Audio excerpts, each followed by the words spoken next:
What is a processor?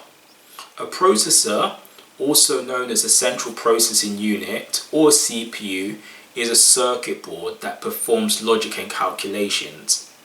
Essentially, it's the brain of the computer. Processors are in many devices such as laptops, tablets, mobile phones, gaming consoles, desktop PCs. The processor is responsible for executing instructions, performing calculations, and running processes. The instructions are fetched from the RAM and then turned into an action. In the early years, processors were single core and was limited to a single set of tasks.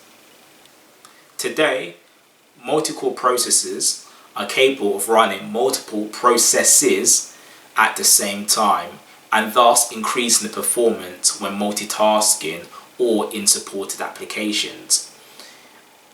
In the mainstream, there are two main computer processor manufacturers, Intel and AMD. However, there are many other big players. These big players range from Nvidia, Motorola, VIA, ARM Holding, Qualcomm, etc.